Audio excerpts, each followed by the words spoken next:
أعوذ بالله من الشيطان الرجيم بسم الله الرحمن الرحيم إياك نعبد وإياك نستعين اے اللہ ہم تیری ہی عبادت کرتے ہیں وإياك نستعين اور تجھ ہی سے مدد مانگتے ہیں۔ میں نے آپ حضرات کے سامنے سورۃ الفاتحہ کی چوتھی آیات پڑھی ہے۔ سورۃ فاتحہ کے اندر ایک مانگنے کا طریقہ بیان کیا گیا ہے کہ اللہ تعالیٰ سے ہم کس طرح مانگیں اور کیسے مانگیں۔ تو اللہ تعالیٰ نے ہمیں طریقہ سمجھا ہے کہ اگر مجھ سے مانگنا ہو تو پہلے میری تعریف کرو، پھر اس کے بعد جو آپ کا میرے ساتھ تعلق ہے وہ بیان کرو۔ تو پہلی 3 آیاتوں کے اندر اللہ تعالیٰ کی تعریف بیان کی۔ اب اس آیات کے اندر اللہ تبارک و تعالیٰ کے ساتھ جو ہمارا تعلق ہے اس کو بیان کیا گیا ہے۔ اللہ تعالیٰ کے ساتھ ہمارا تعلق کیا ہے؟ ہمارا تعلق یہ ہے کہ ہم اللہ تعالیٰ کی عبادت کرتے ہیں اور اللہ ہی سے مدد مانگتے ہیں۔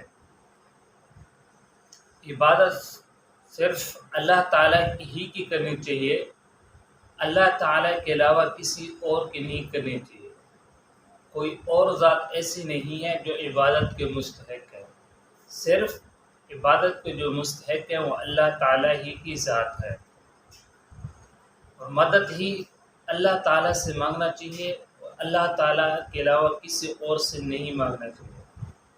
نبی ہوں، ولی ہوں، پیر ہوں، ان میں سے کسی ایک سے بھی مدد نہیں مانگنی چاہیے۔ مدد صرف اور صرف اللہ تبارک و تعالیٰ کی ذات ہی سے مانگنا چاہیے۔ مشرک اور موحد کے درمیان کیا فرق ہے؟ مشرک اور موحد کے درمیان فرق یہ ہے، موحد ہی کی رٹ لگاتا ہے، مشرک بھی کی رٹ لگاتا ہے۔ موحد کہتا ہے کہ میں اللہ ہی کو مانتا ہوں، اللہ ہی کی عبادت کرتا ہوں، اللہ ہی سے مدد مانگتا ہوں، لیکن مشرک کہتا ہے کہ میں مشرک کہتا ہے کہ اللہ کی بھی عبادت کرتا ہوں، اللہ سے بھی مدد مانگتا ہوں، اوروں سے بھی مدد مانگتا ہوں۔ تو یہ مشرک اور موحد کے درمیان فرق ہے کہ مشرک بھی کی رٹ لگاتا ہے اور موحد ہی کی رٹ لگاتا ہے۔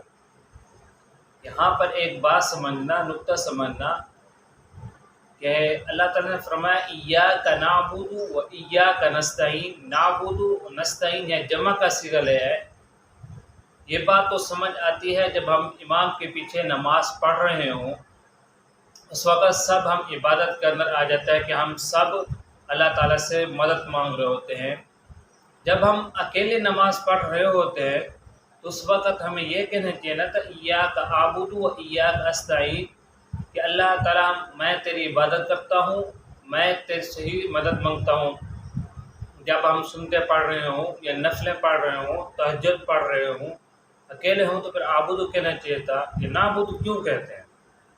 اس کا مطلب یہ ہے کہ جب ہم اکیلے نماز پڑھ رہے ہوں تو وہاں بھی نعبد و نستعین کہنا چاہیے کہ پھر جب ہم اکیلے نماز پڑھ رہے ہوں تو اپنے ذہن کے اندر اور دماغ کے اندر یہ بات تصور کریں کہ کوئی وقت بھی ایسا نہیں ہوتا جس میں اللہ تعالیٰ کی عبادت نہیں ہوتی۔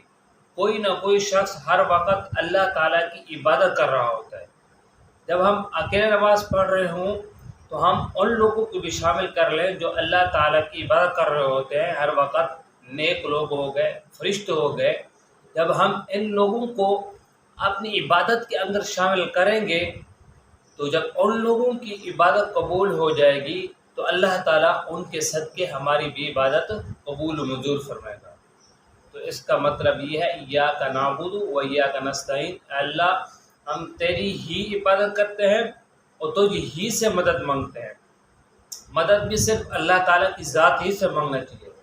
ایک اسباب کے درجے میں مدد مانگنا، جیسے کوئی شخص ڈاکٹر سے مدد مانگتا ہے کہ میری بیماری دور کر دے، یا حکیم سے مدد مانگتا ہے، اسی طرح کمزور آدمی طاقتور آدمی سے مدد مانگتا ہے۔ تو اس طرح اس اسباب کے درجے میں مدد مانگنا ایک دوسرے سے ٹھیک ہے، درست ہے، اسی کے بارے میں قرآن پاک میں ارشاد اللہ تبارک و تعالیٰ کا وَتَعَاوَنُوا عَلَى الْبِرِّ وَالتَّقْوَىٰ، نیکی کے بارے میں اور تقویٰ کے بارے میں ایک دوسرے کی آپس میں مدد کرو. وَلَا تَعَاوَنُوا عَلَى الْإِثْمِ وَالْعُدْوَانِ، گناہ کے بارے میں ایک دوسرے سے مدد نہ کرو. ہاں اسباب سے اوپر و مافوق الاسباب ہو تو پھر مدد مانگنا صرف اللہ تبارک و تعالیٰ کی ذات سے ہے اور کسی اور سے نہیں مانگنا. یہ نہیں کہنا کہ فلاں پیر میری مدد کر دے، فلاں ولی مجھے اولاد دے دے، یا قبر والوں سے ہم مدد مانگے. اس طرح مدد مانگنا جائز نہیں ہے. جو اس طرح کی مدد مانگے گا، غیر اللہ سے مدد مانگے گا، ولیوں سے مدد مانگے گا، نبیوں سے مدد مانگے گا، پیروں سے مدد مانگے گا، قبر والوں سے مدد مانگے گا کہ میرا فلاں کام کر دے، مجھے اولاد دے دے، تو اس طرح کا کام کرنا کفر اور شرک ہے. اس سے بچنا چاہیے. عبادت ہی اللہ تعالیٰ کی کرنی چاہیے اور مدد ہی اللہ تعالیٰ سے مانگنی چاہیے. دعا ہے کہ اللہ تعالیٰ ہم سب کو صحیح بات سمجھنے کی توفیق عطا فرمائے.